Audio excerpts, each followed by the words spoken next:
பிள்ளை நெஞ்சில மதியினம் ஒட்டி இருக்கும். பைபிள் சொல்லுது அது தண்டனையின் பிரம்ப அகற்றும் என்று. அதை சரியாக கையாண்டு பிரம்பால அதை நாம அகற்ற முடியும் என்று வேதம் சொல்லு. வேதம் சொல்லு பெற்றாருடைய தகப்பனுடைய மகிமை அவனுடைய நிறைமயிரண்டு அல்லது தாயினுடைய அந்த முதிர்ச்சி தான் அவர்களுடைய அந்த மகிமையும் கனமும் உண்டு.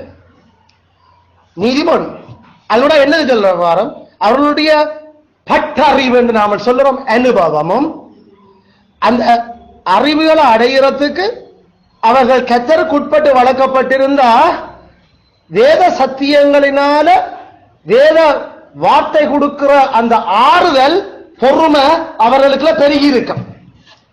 அவர்கள் வேத வசனங்களை அறியாதவர்களா இருந்திருந்தா பல்வேறு தடக்கி விழுந்து அடிபட்டு அவர்கள் கடவுள் அந்த வழிமுறையூடாக அவர்களுக்கு பொறுமையை படிப்பிச்சிருப்பார். எங்கெங்க முட்டுனா எங்கெங்க பிரச்சனை வந்துடுறது, என்னென்ன பாடுபட்டு நாங்கள் இப்படி எல்லாம் இந்த நிலைமைக்கு வந்திருக்கிறோம் என்று. ஆனா மெய்கிறிஸ்தவர்கள் கட்டாயம் அந்த அவிசுவாசிகள் புறஜாதிகள் மாதிரி வேதம் தெரியாத மாதிரி முட்டி மோதி மொக்குத்தனம் அடிபட்டு தான் வளரணும் என்றது இல்லை. ஏன்னா பரிசுத்தவான்களுடைய நடைமுறைகள் எங்களுக்கு திருஷ்டாந்தங்கள் எழுதப்பட்டிருக்குது.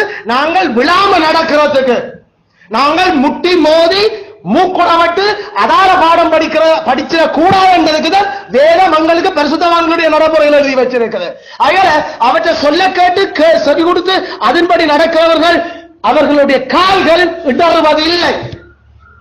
அவிசுவாசி தான் கடவுள் அறியாம தான் வளர்ந்து தந்த தாயகப்பன் வளர்த்து தாங்கள் முட்டி மோதி தாங்கள் முறிஞ்செலும்பி படிச்ச மாதிரி விசுவாசிகளும் விசுவாசிகளுடைய பிள்ளைகளும் வளர வேண்டிய அவசியம் இல்லை. அது கடவுள் நியமிக்காம இல்லை. அவருடைய மகா ஞானத்தின்படி நடந்து கொண்டால் எங்கள் கால்கள் சறுக்க வேண்டும் போதே நாங்கள் கவனமாக அது நடப்போம். அதனால படட்டும் விடு அவன் பட்டு தெளியட்டும் என்றது அது மெய் விசுவாசிகளுக்குரிய ஸ்டைல் இல்லை. அது கடவுள் அறியாத புறசாதிகளுக்குரிய ஸ்டைல். கடவுள் அதே மாதிரி படிப்பினையும் வச்சிருக்கிறார். இதுகளுக்கு என்ன சொல்லுதான் கேட்கல, அந்த கழுதைகள் மாடுகள் நல்லா அடி வேண்டி முறிஞ்சு படிக்கட்டும் என்று சொல்லி. ஆல்ரைட். அதே நேரம் மெய் விசுவாசிகளாகிய எங்களுக்குள்ளையும் பாவம் இன்னும் மிஞ்சி இருக்குது. அதில் எவ்வளவுதான் வேத வசனங்களை நாமல் திருப்பி திருப்பி சொல்லி நாமல் வாசிச்சாலும் எங்களுடைய அந்த பாவங்கள் எங்களுக்குள்ள சில சந்தர்ப்பங்களை மேற்கொள்றதால நாமல் மூக்கூட விட விழுகிறோம், நாமல் மண்டை அடி விட விழுகிறோம். எங்களோட வாழ்க்கையில கர்த்தர் அடிக்கப்பட விடுற அயல அந்த அடிவுகள் எங்களுக்குள்ள எஞ்சிய பாவத்தால நாமல் வேண்டி கட்டுறது. அந்த விஷயங்களினூடாகவும் நாங்கள் ஐயோ கவனம், நாங்கள் செய்த இந்த பிள்ளையால இப்படிப்பட்ட விளைவு வந்திருக்குது என்ற பிள்ளைகள் கவனமா வளர்க்கப்படணும். நாங்கள் எவ்வளவு கவனமா நடந்தும் எவ்வளவோ எங்களுக்கு இருக்கிற இந்த எஞ்சிய பாவத்தினுடைய அகோர தாக்குதல் சாத்தானோட கூட்டி சேர்ந்த அதனுடைய தன்மைகளால நாங்களும் உண்மையில அடிக்கடி கடிஞ்சு கொள்ளப்பட்டுட்டோம் என்றதை விளங்கி பெற்ற தங்கட பிள்ளை வளர்ப்பிலையும் சரியான கவனமா இருப்பிறார்.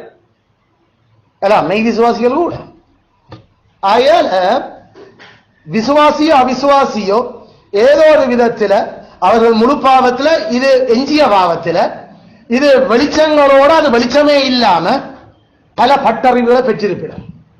இந்த அனுபவங்களும் காத்திருப்புகளும் பலவிதமான அவர்கள் எடுத்த முடிவுகளும் அதை கொஞ்சம் பொறுமையா எடுத்திருக்கலாம் அல்லது பார்த்து யோசிச்சு நாம எடுத்திருக்க வேணும். ஐயோ அது அந்த நேரமே நான் எடுத்திருந்தா இது இப்ப இப்படி வந்த சிக் அந்த நேரம் நாம சரியாக டக்கண்டு அது செய்யாதபடியால இப்ப கடைசியில் இப்படி நாம அனுபவிக்கிறோம் என்ற நாம யோசிக்கிற விஷயங்களை நம்ம பிள்ளைகள்ல கவனமா இருப்போம். ஏன்னா பல விஷயங்கள் நாம அதை செய்தா அதுக்கு பிறகு அதை திருப்பி சரிப்படுத்துறதுக்கு எங்களால முடியாம போயிடுது. You cannot and. இது கம்ப்யூட்டர் ப்ரோக்ராம் இல்ல டைப் பண்ணி போட்டு நாம அன்டு பண்றதுக்கு, செய்ததை திருப்பி அழிச்சு போட்டு திருப்பி செய்து கொண்டிருக்கிறதுக்கு. பிள்ளைய நாம வளர்க்கைகளை நாமல் நம்மளுடைய அந்த துறைகளை எங்களுடைய அழைப்பு நிலைமைகளை நாம தெரிஞ்செடுத்தா அதுக்கு சரியான கவனத்தோட அதை செய்திருக்க வேணும்.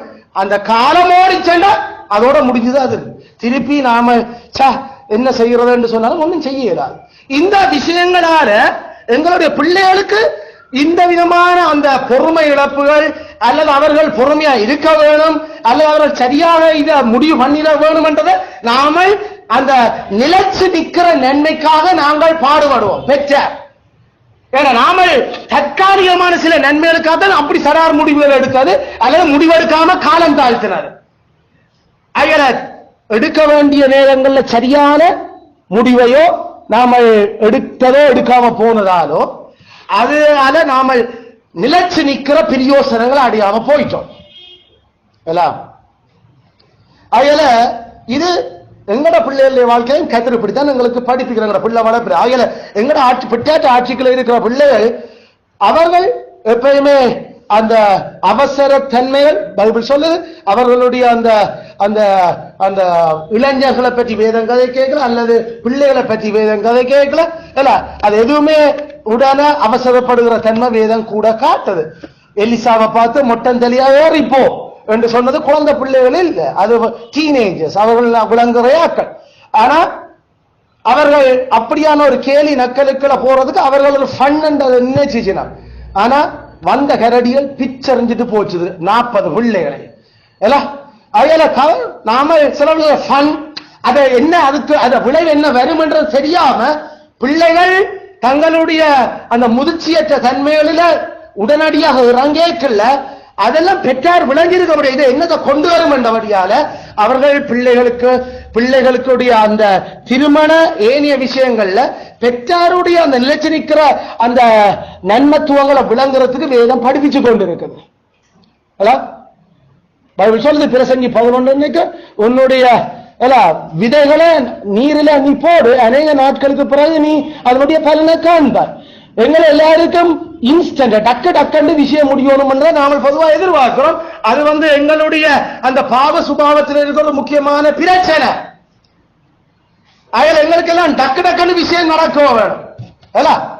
ஆனா பைபிள் சொல்லுது அவற்ற அந்த படைப்பின் நியமங்களுக்கு அமைய விதிகளுக்கு அமைய பல விஷயங்கள் பொறுமையோட போய் காத்திருக்கிறது விளைவை எதிர்பார்க்க முடியும். நான் இன்றைக்கு போடுறேன் உடனடியாக எனக்கு விளை வரணும் என்று எதிர்பார்க்கிற அந்த தன்மை எங்களுடைய பாவத்தினுடைய ஒரு வெளிப்பாடு.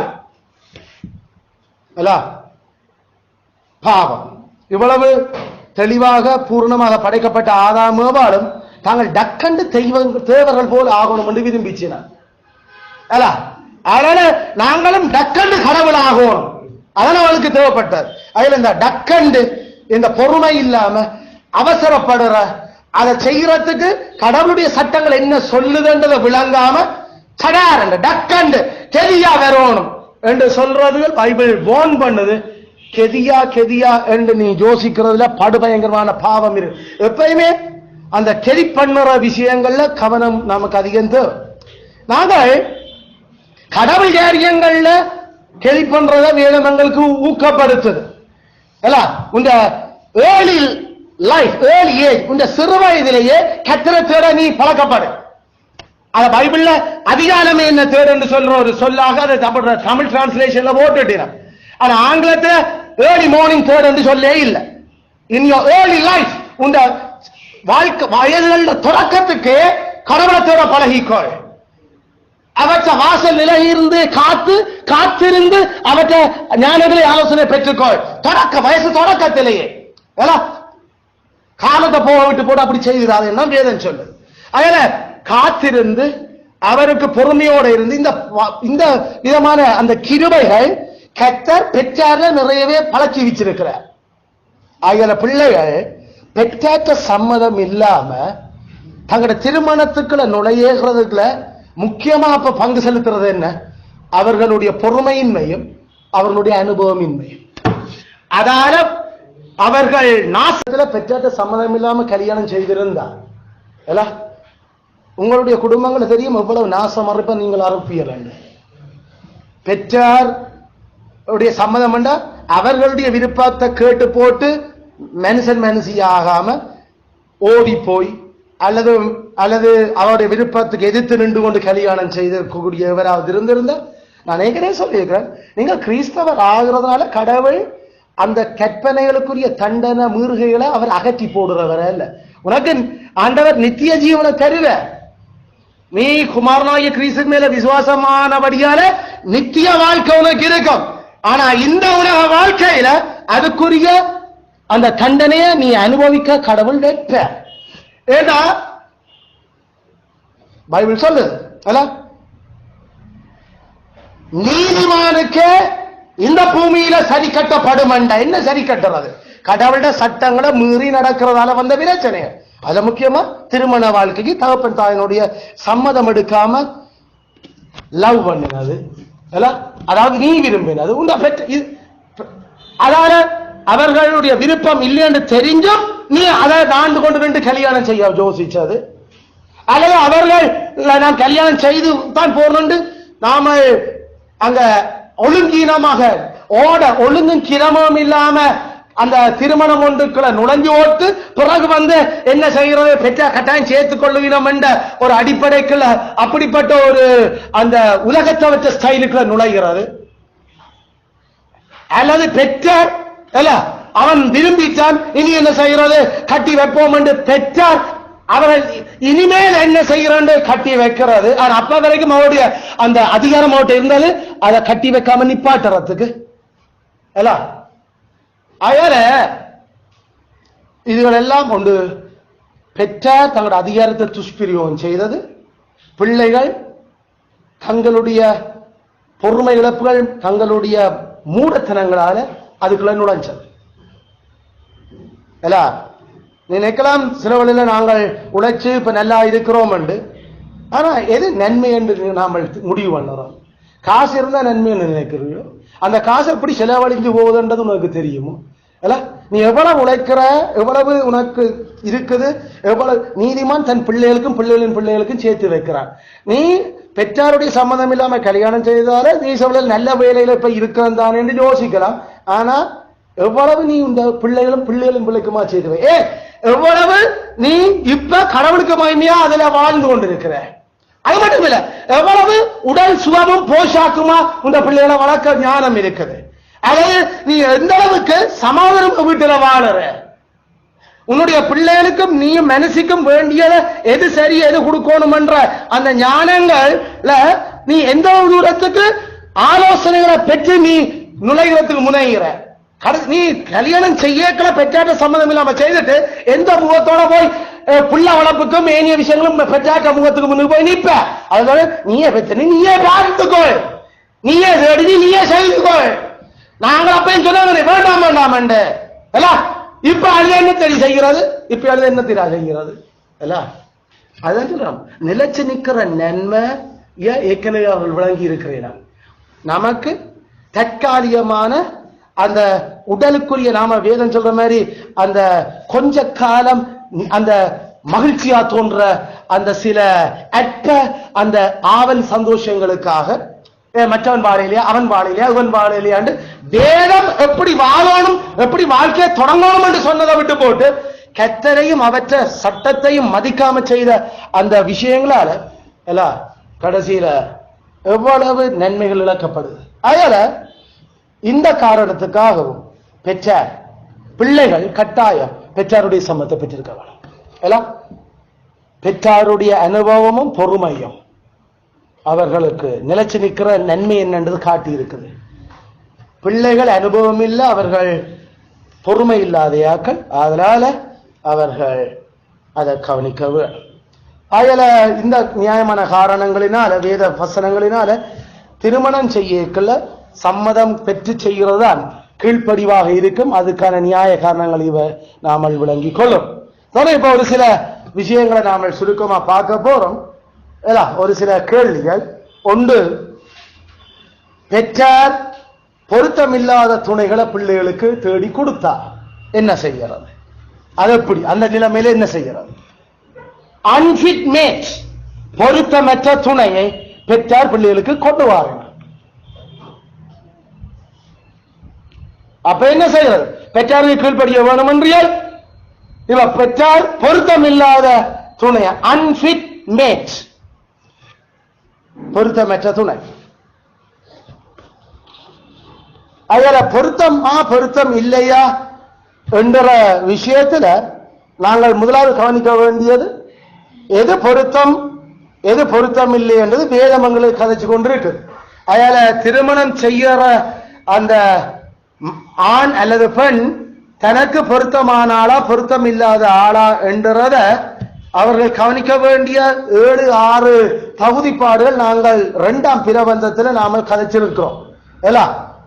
ஒரு ஆணுக்கு அல்லது ஒரு பெண்ணுக்கு பொருத்தமான நபராக இவர் இருப்பாரா என்று சொல்லி வேதம் அதை எப்படி எங்களுக்கு அடையாளப்படுத்தி காட்டுகிறது. ஆகிய அந்த 2ஆம் பிரபந்த தொடரில் இருக்கிற ஆணுக்கான தகுதிப்பாடுகள் பெண்ணுக்கான தகுதிப்பாடுகளை நீங்கள் விட்ட போய் திருப்பி எடுத்து பாருங்கள். அதுல ஒரு சீர்திருத்த வேதபூர்வமான விசுவாசி தந்த பிள்ளைக்கு தந்த ஆண் பிள்ளைக்கோ தந்த பெண் பிள்ளைக்கோ இவள் பொருத்தமா இருப்பாள் என்றது அவர்கள் அந்த அந்த வேதபூர்வ வழிகாட்டலுக்கு ரெண்டு அவர்கள் முடிவு செய்திருக்க வேண்டும். அப்படி அவர்கள் முடிவு செய்யலாம். அப்படி அவர்கள் பொதுவான கட்டாயம் அவர்கள் செய்கிறார். கடவுளுக்கு பயப்படுறாங்க அப்படித்தான் செய்கிறார்.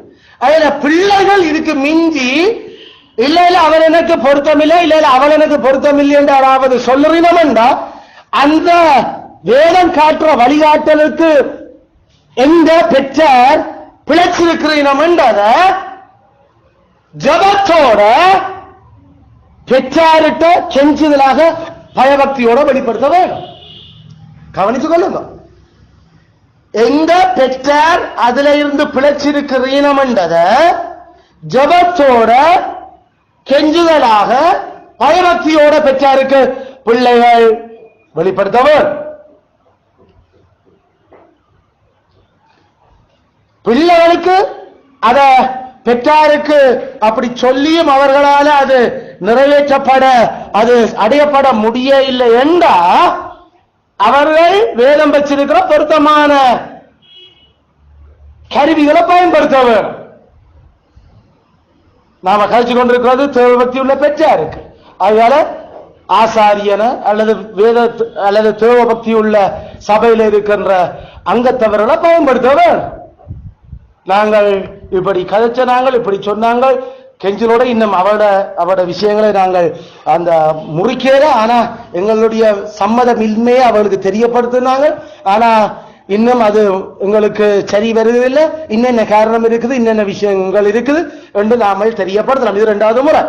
ஏண்டா எல்லாத்திலையும் ஜெபம் கடவுளோட கதைச்சு கொண்டு இந்த விஷயங்கள் மேற்கொள்ளப்பட வேண்டும்.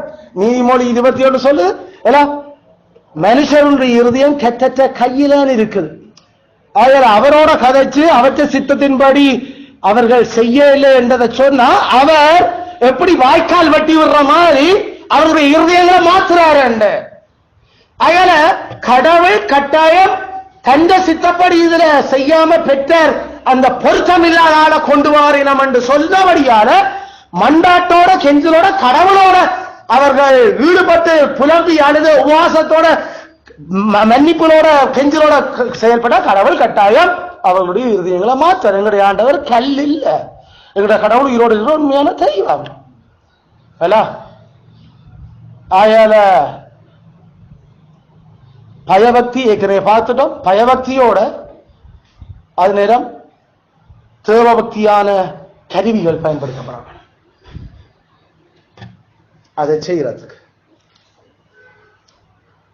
அந்த ஆளை அல்ல வேறு ஒரு ஆளை நாமல் யோசிக்க கூடாது என்று அவர்கள் பெற்றாருடைய அந்த அந்த நடைமுறைகளை அவர்கள் கெஞ்சுதலோடு மாற்ற முற்பட வேண்டும். அதுதான் விஷயம். ஒன்று பெற்றார் கடைசி வரைக்கும் பொருத்தமில்லாதவரோட கொண்டு வர மாட்டினம் தேவபக்தியான பெற்றார். அப்படியே தேவபக்தியானாக்கள் பொருத்தமில்லாத ஒரு ஆளத்தை நாங்க கொண்டு வர்றோம் போல நமக்கு அது தெரியுது என்று சொன்னா அதை குறிச்சு பெற்றாரோட பிள்ளைகள் பயத்தோடையும் ஜபத்தோடையும் பயபக்தியோடையும் அவர்கள் கதைக்க வேணும். அதுவும் சரிவரையிலேண்டா இன்னும் ஜபமும் உபவாசங்களோட ஆத்ம தாழ்மையோட கருவிகள் பயன்படுத்தப்பட வேணும். தேவபக்தி உள்ள மனுஷர்களும் ஆசாரியர்களும் அதுக்கு பயன்படுத்தப்பட வேணும். இந்த விஷயங்கள கத்தர் கட்டாயம் பொருத்தமான கொண்டு வருவேன், பொருத்தமான ஆக்குவேன். தேவபக்தி இல்லாத பெற்றாராயிருந்தா தேவபக்தி இல்லாத பெற்றாராயிருந்தா அவர்கள் வேதத்தினுடைய இந்த தகுதிப்பாடுகள் பார்க்க மாட்டினார். அவர்கள் கடவுளுக்கு விரோதமான சில நடைமுறைகளை உலக வழக்கங்களை அவர்கள் கொண்டிருப்பினர். அப்படிப்பட்ட வரைக்குள்ள தேவபக்தியான பிள்ளைகள் அவர்களுக்குள்ள இருந்தா கவனிச்சுக்கொள்ளுங்க. அப்ப தேவபக்தி இல்லாத பெற்ற ஆனா தேவபக்தியான பிள்ளைகளை கொண்டிருக்கிறேன். அப்படிப்பட்ட அந்த நிலைமை உதாரணத்துக்கு நாம சொல்றோம், பெற்றார் அவர்கள் விக்கிரகாராதனைக்கார், பெற்றார் அவர்கள் கடவுளை மறுக்கிறவர்கள், பெற்றார் அவர்கள் வேத புரட்டு குழுக்கள் கொண்ட கிறிஸ்தவர்கள் என்று சொன்ன அந்த வேத புரட்ட சபைகளோட சம்பந்தப்பட்ட யாக்கள். நான் சொல்றது கேரிஸ்மெட்டிக், பெந்திகோஸ்ட் எல்லாம் வேத புரட்டுக்கார். ஆகையால பைபிளை புரட்டி தங்களோட இச்சைகளின்படி நடக்கிறார். அதாவது வேத புரட்டு நான் சொல்றேன், தான் தோன்றிகள், தான் தோன்றீஸ்வரர்கள். பைபிள்ல என்ன இருந்தாலும் தாங்கள் நினைச்சதான் வேதத்துல இதுக்கு என்ன மாதிரி யோசிக்கிற அந்த அதான் வேத புரட்டுக்குழு. அதுல பெண்டிகோஸ் குரூப்பை நான் உட்படுத்துறேன். தான் தோன்றித்தனம் கடவுளை தாங்கள் லட்சம் மாதிரி ஆராதிக்கிறது. எல்லாம் சேர்ந்து நாம துதிப்போம் துதிப்போம் துதிப்போம், எல்லாம் சேர்ந்து நாம கையத்தட்டும் கையத்தட்டும். தாங்கள் லட்சம் மாதிரி கடவுளை செய்ய பைபிள்ல கடவுள் சொன்ன மாதிரி கடவுளை சேவிக்காத ஆக்கள். அதுல அந்த குழுக்கள் உட்பட அப்ப 3 குரூப் சொல்றேன். ஒன்று விக்கிரக ஆராதனக்காரர், அடுத்தது கடவுள் மறுப்பாளிகள், அடுத்தது வேத புரட்டு குழுக்கள். இந்த 3 குரூப்பையும் சேர்ந்தவர் பெற்றார்களா இருந்தா அந்த பெற்றார்களுக்கு தெய்வாதீனமாக கடவுளுடைய கிருபையால பிள்ளைகள் அவர்கள் ரட்சிக்கப்பட்டிருந்தால் இப்ப அவருடைய கல்யாணத்துல பெரும் பிரச்சனை இருக்க போகுது. பெரும் பிரச்சனை இருக்கு. அதனால இந்த இடத்துல பெற்றாருக்கு கீழ்ப்படியுங்க, பெற்றாற்ற சம்மத்தடுங்கன்னு நாங்கள் சொல்லியிருக்கோம், வேதபூர்வமாக நடவுங்கன்னு சொல்லியிருக்கோம். அந்த பிரின்சிபலை எப்படி இந்த கடவுளுடைய காரியங்களோட நாம ஒத்துவர பண்ணுவது, சரிவர பண்ணுறது என்று கேட்கல. நாங்கள் சொல்லுவோம் கெத்தர் திரும்ப அவர்களும் கடவுளுடைய கையிலால் இருக்கிறேன்.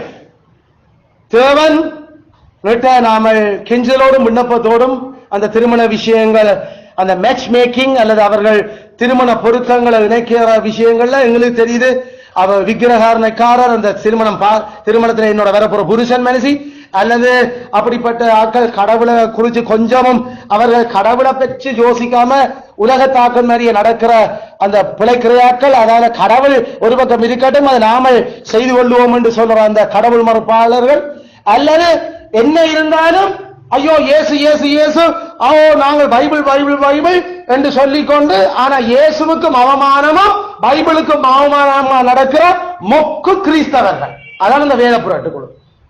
அது மூளை இல்லாத கிறிஸ்தவர்கள். அதுதான் நாங்கள் வேத புரட்டணு. வேதத்துல அது ஏன் சொல்லி இருக்குது, எங்க சொல்லி இருக்குது, எந்த சூழல்ல சொல்லி இருக்குது, இப்ப அது நமக்கு எப்படி பொருந்தும் என்று பிரயோக ஞானம் இல்லாத மொக்கு கூட்டம். அப்படிப்பட்ட தாயப்பன்மாருக்கும் வேதபூர்வமாக வேதப்படி யோசிக்கிற பிள்ளைகள் கடவுள் சந்தர்ப்பங்களை உருவாக்கி கொடுத்திருக்கலாம்.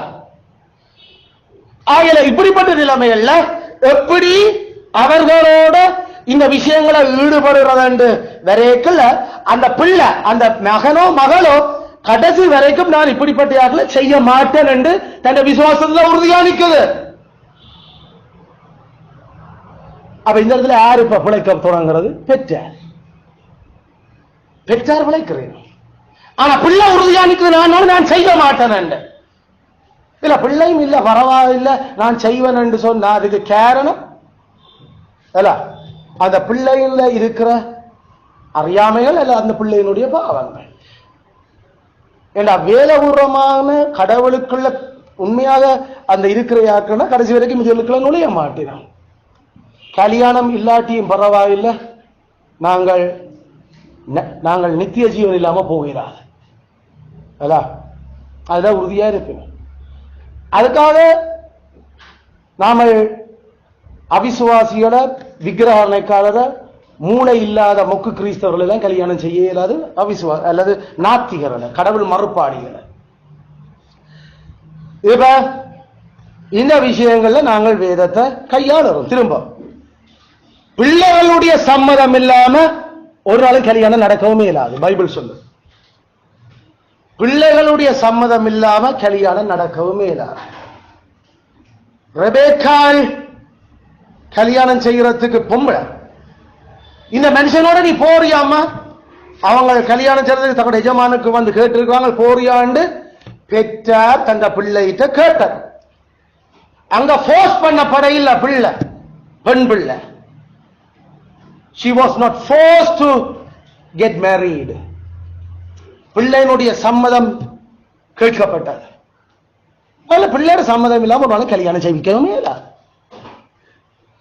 இந்த பிரின்சிபல் பிள்ளை தெரிஞ்சு கொள்ளப்பட்ட உறுதியான பிள்ளையா இருக்கிற பட்சத்தில் அதை பயன்படுத்த தொடங்குது. அது கர்த்தர் எங்களுக்கு தந்திருக்கிற உரிமை. பெற்றாருக்கு மேலாக எந்த திருமண விஷயத்துல கர்த்தருக்கு மகிமையாக கல்யாணம் நடக்கணுமே தவிர, கர்த்தருக்கு உட்பட்ட ஒருத்தரை நான் திருமணம் செய்யாமே தவிர கர்த்தருக்கு உட்பட்ட நான் செய்யறாது. அதனால கர்த்தருக்கு உள்ளவன் பெற்றாருக்கு நான் கீழ்படியணுமே தவிர கர்த்தருக்குடைய சட்டத்துக்கு வெளியாக நின்று கீழ்படி இயலாது. மன்னிச்சு கொள்ளுங்க, நான் ஒரு கல்யாணம் இல்லாம இருப்பேன், ஆனா கடைசி வரைக்கும் இந்த கல்யாணம் செய்ய மாட்டேன். ஆகல பெற்றார் அந்த நெருக்கு வேரத்துல எங்களோட மண்டாட்டுகளையும் கேட்டு பெற்றாற்ற இதயத்தை மாத்த தொடங்குறார், எழுத வைக்கிறேன். அதனால் கல்யாணமே வேண்டாம் என்று சொல்ல இல்ல. மனைவியை கண்டடைகிறவன் நன்மையானதை கண்டடைகிறான். கர்த்தர் இந்த பூமியில அவர் பொதுவா நாங்கள் ஏற்கனவே முடிவு பண்ணிருக்கோம் இருந்து ஒரு சில கொஞ்ச பேரை தவிர அவர் பெரும்பான்மையானவர்களுக்கு திருமண வாழ்க்கையை தான் கர்த்தர் தீர்மானிச்சிருக்கிறார். அதெல்லாம் இந்த கல்யாணம் வேண்டாம் என்று சொல்ல இல்ல, மாறாக விக்கிரக ஆராதனை, இந்த நாத்திக தன்மை, மூளை இல்லாத கிறிஸ்தவர்களை கொண்ட ஆக்களோட வேண்டாம் என்றோம். மூளையான கர்த்தரை மட்டும் தெய்வமாக கொண்ட எல்லாத்திலையும் கர்த்தரை முன்னுக்கு வச்சு அவர் சொல்லி இருக்கிற அந்த அருளப்பட்ட வடிய அந்த விசுவாசத்தை பின்பற்றிய ஆக்களோட சேரினாங்க. இந்த காரணங்களை நாங்கள் முதலாவது வைக்கிறோம். இந்த காரணத்துக்கு நிமித்தம் பிள்ளைகள் திரும்பவும் அவர்கள் பெற்றாரோட்ட பயபக்தியோட கெஞ்சலோடு நடக்கலாம், அல்லது அவர்கள் திருச்சபையினுடைய மூப்பன் அல்லது போதனை அல்லது சபையை அந்த முதிர்ந்த விசுவாசிகளை வேதபூர்வமான ஆட்களை பயன்படுத்தலாம். சில வேளையில் அவிசுவாசிகள் இதுக்கும் கேட்க மாட்டேன். கடைசியா எங்க போகணும்? அரசனை தான் நாடணும். அரசனை நாடணும்னா போலீஸ் ஸ்டேஷனுக்கு போகணும். அதான் வேதம் வச்சிருக்கிற முறை. கடைசியில பிள்ளாவை சொல்லுது, எனக்கு இந்த கல்யாணத்தில் விருப்பம் இல்லை, நான் செய்ய மாட்டேன், இவன கட்டாயப்படுத்துறீங்கம்டா அரசாங்கம் சொல்லும் பிள்ளையோட சம்மதம் இல்லாம கல்யாணம் செய்யலாது, அவுட். ஏண்டா பட்டயம் அவன் கையில இருக்குது. அதனால சட்டத்தையும் கடவுள் அப்படித்தான் கொடுத்திருக்கிறார். பிள்ளைகளுடைய சம்மதம் இல்லாம பெற்றார் கல்யாணம் செய்விக்க இயலாது. இந்த அவிசுவாசிகள் தங்களுடைய நியாயம் இல்லாத பல காரணங்களுக்காக பிள்ளைகளுடைய வாழ்க்கையை பொருத்தம் இல்லாத ஆட்களுக்கும் அல்லது தங்களுடைய புழுகுக்கும் தங்களுடைய அந்த தங்களுடைய கௌரவத்துக்குமாக முதன்மைப்படுத்தி கடவுளுடைய கௌரவத்தை அடிச்சு உடைக்கிற விசத்தனங்களுக்காக கடவுள் இதுக்கு தீர்மானிச்சிருக்கிறார். ஒரு பிள்ளை அடங்குது இல்ல, தந்த பிள்ளை சரியாக நடக்குது இல்ல, எவ்வளவு சொல்லியும் கேட்குது இல்லை என்றா ஆசாரியன்கிட்ட வருவினான். ஆசாரியன்கிட்ட என்ன துவக்கா இருக்குது சுடுறதுக்கு, அதாவது கடவுள் அதிகாரமா கொடுத்துட்டா துவக்க வச்சது சுடாவனே என்று இல்ல, கண்டிச்சு அவனை சாட்டையால வெளுக்கிறதுக்கு கர்த்தர் யாரு ஆயுதம் போயிட்டு இருக்கிறார்? நாட்டு அரசாங்கத்தை. அதனால கடைசியில பெற்ற யாருடைய முறையிடவனும் இறுதியில உன்னுடைய வாசல் இருக்கிற மூப்பர்கள்ட்ட போ, அதாவது நாட்டு அதிகாரிகள். அவர்களை விசாரிக்கட்டும், விஷயம் ஒன்று வேண்டாம், கூப்பிட்டு கல்லால் அறிஞ்சு சாக்கொல்லட்டும் அந்த பிள்ளைண்ட. கடவுள் கடைசியில யாருட்ட முறையிடுறதுக்கு அனுமதி கொடுத்திருக்கிறார்? நாட்டு அரசாங்கத்திட்ட. அதுல பிள்ளைகள் பெற்றாருக்கு எதிராக நடக்கல. கடவுள் வச்சிருக்கிற ஃபர்ஸ்ட் ஸ்டெப் அது பெற்றாருடைய ஆட்சிக்குள்ள பிள்ளைகளே இருக்கிறது. செகண்ட் ஸ்டெப் அது அது ஆசாரியன் சபையோட சம்பந்தப்படுது. மூன்றாவது ஸ்டெப் அரசாங்கத்தை கைமாறும். அங்க முடிவு உண்டாகுது. அதன் முடிவு பிள்ளை வாழணுமா வாழையிலாததை அரசாங்கம் முடிவு பண்ணது. இதே விஷயம் பெற்றார் பிளவிடைக்குள்ள தங்களை திருமண விஷயத்துல அதுக்கான எல்லா நியாயமான வழிமுறைகளும் எடுக்கப்பட்ட பிறகு பெற்றார் நாண்டு கொண்டு நிற்பினமெண்டா பிள்ளை இறுதி கட்டத்துக்கு அது போலீஸ் ஸ்டேஷனையோ அரசாங்கத்தான் நாடவன். ஏன்னா இந்த அவிசுவாச நாட்டில நாமல் ஆசாரியரா சொன்னதையும் கேட்கல என்று சொன்ன அந்த அவிசுவாசிகள் அல்லது அந்த விசுவாசிகள் என்று சொல்றது ஆட்கள் இனி ஆற்ற சொல்லக்கு பயப்படுவீனா? அரசாங்கத்தை சொல்லுதான் பயப்படும். ஏண்டா அவங்க அடிப்பாங்க, அவங்க கேஸ் போடுவாங்க, அவங்க நாட்டு சட்டப்படி இனி முடிவு பண்ணுவாங்க. அப்படி என்று வரையக்கல அங்க பிரச்சனைகளும் போகுது. நாமல் இல்ல இல்ல இது எங்களை சேச்சாக்கள், இது எங்கள் கடவுள பிள்ளைகள், இது நாங்கள் இனிமேல் அந்த சேச்சிக்கே நீ போக வேண்டாம் தான் அந்த அவிசுவாச போலீஸ்காரன் சொல்லுவான். ஏன்னா அவனுக்கு கடவுளை பற்றி தெரியாது. ஆகல யாரு மேலோங்க கடைசியில சபையா அல்லது போலீஸ் ஸ்டேஷனா? போலீஸ் ஸ்டேஷன் மேலோங்க கடைசியில. கடவுள் அப்படிப்பட்ட ஒரு நிலைமையை அனுமதிச்சா சபையில இருக்கிற நாமளே போலீஸ் ஸ்டேஷன்ல போய் கம்ப்ளைண்ட் பண்ணுவோம் ஜாப்பில எழுதி வச்சிருக்கிறோம். விளங்குதோ? அதுக்குதான் உங்களோட ஜிஎஸ் சர்டிபிகேட்ல இருந்து எல்லா குடும்ப கார்டெல்லாம் காப்பி அடிச்சுனாங்க. விஷயம் எங்களுக்கு கட்டுப்படாம போச்சுதண்டா அடுத்த ஸ்டெப் அங்க கையளிக்கப்பட மாட்டேன். அங்க போன சாதாரணமா 18 வயசுக்கு மேல 2 பேர் நின்றாலே அவங்க கல்யாணம் கட்டி வைக்கிறவங்க எல்லாம் ஆத்தா அப்ப சொல்லு மதிக்க மாட்டாங்க. அவங்க நாங்கள் மேஜர், நாங்கள் இதனாலே முடிவு பண்ற அவிசுவாச உலகம். அப்ப அப்படிப்பட்ட இந்த அவிசுவாச பெற்றார்கள் நாத்தியர்கள் கடவுளுக்கு பயப்பட மாட்டோம் என்ற ஆட்களுக்கு இனி கடவுள் பயப்பட வச்சிருக்கிற அதிகாரத்துக்கு தான் கொண்டு வந்து நிப்பாட்டோம். அதே இது கடைசியில நாட்டு அரசாங்கத்தினுடைய கேஸ் கோர்ட்ஸ் அல்லது போலீஸ். அதனால வேதமங்களுக்கு சொல்லுது, எங்களுடைய முற்பிதாக்கள் அதைத்தான் தெரிந்து வச்சிருக்கிறேன். ஏன்னு சொன்னா இறுதி மீன்ஸ் எங்களுடைய கடைசி last means is the magistrate. அது எங்களுடைய தீர்ப்புகள். அதனால அவர்கிட்ட போய் அவர்கள்ட்ட இருந்து பிள்ளைகள் தங்களுக்கான அந்த விடுதலைகளை உரிமைகளை பெற்றுக் கொள்ளட்டும். ஏண்டா இதுகள் சொல்லு கேட்காத முட்டாளுகள், கடவுளுக்கு பயப்படாதுகள். ஆகல இனி கடவுள் பயப்பட கண்காண பயப்பட வச்சிருக்கிற அந்த தீமை செய்யறையாக்களுக்கு தண்டனையும் நன்மை செய்யறையாக்களுக்கு புகழ்ச்சியும் உண்டு பண்ண வச்சிருக்கிற அவங்ககிட்ட போகட்டும். ஆகையால அதுதான் சரியானது. ஆகையால வேதத்தின்படி அது எங்களுக்கு நியாயமான வாரண்ட் இருக்குது. த லாஸ்ட் ரிசோர்ட், கடைசி கட்டம், அது அங்குதான் போகப்பட வேண்டும். அப்படிப்பட்ட பெற்றார்களுக்கு எதிராக பிள்ளைகள் அங்கதான் நிற்க வேண்டி வரும். ஏண்டா நம்மள்கிட்ட வந்தா நாமளும் ஒரு ஆட்கள் இல்லை. ஏண்டா நேரடியா கடவுளை காணவும் இல்லை. கடவுளுடைய பரிசுத்த மக்கள் இந்த சட்டத்தால் ஆளப்படுகிறது அவளுக்கு எல்லாம் அது கீழ்ப்படியாது ஆக்கள். அதுல பயப்படத்தக்க, நல்ல அடி கொடுக்கத்தக்க அல்லது தாய் தகப்பனையும் மதிக்காமல் திருப்பி அனுப்பக்கூடிய அந்த நியாயாதிபதிகள் எங்க இருக்கிறீங்க? இயேசுர காலத்திலே இருந்தவங்க. அவங்க மனுஷரையே மதிக்காத ஆக்கள். அப்ப 20 வயசு வந்து பிள்ளைகள் அதை ரட்சிக்கப்பட்ட சரியான நான் இப்படித்தான் சரி என்ன போர்ஸ் பண்றேன் கதைச்சா அதுக்கப்புறம் சட்டப்படி அங்க சொல்ல அது ஒண்ணும் செய்யறாது, நீங்கள் போயிட்டு வாங்க, அவ்வளவுதான் அவ்வளவுதான். அதுல இந்த அடுத்த கட்ட நடவடிக்கையை நாங்கள் மேற்கலாம். அதுல விக்கிரக ஆரணக்காரரை கட்டு கட்டு கட்டண்டு கட்டாயப்படுத்துற பெற்றாரோ அல்லது வேதத்துக்கு முரணான போதனைகளை வரலாற்று கிறிஸ்தவத்துக்கு எதிரான ஆக்களை செய்யண்டு கட்டாயப்படுத்தி கடவுளுக்கு பிரியமில்லாமல் ஆக்கிற பெற்றாரோ அல்லது கடவுளுடைய வழக்கங்களுக்கு ஏதோ பேரளவுல கிறிஸ்தவரா வளர்ந்து போட்டு ஆனா ஒன்று குடும்ப ஜெபம் இல்ல, தனி ஜெபம் இல்ல, வேதம் வாசிச்சதுல ஒழுங்கா எதையும் வேதப்படி யோசிக்காத பிள்ளைகளாக இருந்து எல்லாத்தையும் உலக பிரகாரமாக யோசிக்கிற ஆட்களாக இருக்கிற ஆட்களை கட்டுன்னு சொன்னா கடைசியில போலீஸ் ஸ்டேஷன் கட்ட வேண்டி நிற்கும். கடைசியில எனக்கு வேண்டாம் வேண்டாம் நான் செய்ய மாட்டேன். அவ போலீஸும் கேட்பாங்களே ஏன் அப்படி சொல்றேன், ஏன் அப்படி சொல்றேன், அப்படி இல்லையோ நான் மனித உரிமையில நான் அடுத்த மேஜிஸ்ட்ரேட்ல சந்திரேன். இது எந்த உரிமை, கல்யாணம் கட்டுறதா இல்லையாண்டது நான் போலீஸும் கட்டாயப்படுத்தி கடைசியில. அதுக்கேற்ற மாதிரி கடவுள் இந்த அவிசுவாச நாடுகளில அந்த மெய் விசுவாசிகளுக்கான அந்த பரிகாரங்களை தீர்றதுக்கும் வச்சிருக்கிறேன். ஆனா அந்த பரிகாரங்கள் பல விசுவாசிகள் கடவுளுக்கு எதிராக போறது பயன்படுத்துறீங்க. ஆனா நாங்கள் கடைசி கட்ட பரிகாரமா தான் அதை பயன்படுத்துறோம். அதுல இந்த முறைகளில பிள்ளைகள் தங்களுக்கு பொருத்தமில்லாத அந்த துணைகளை அல்லது அவர்களுக்கு விருப்பமே இல்லாத துணைகளை கொண்டு வந்து பொருத்த வழிக்கிடைகளை செய்யக்கூடிய வழிமுறைகளா இருக்கு.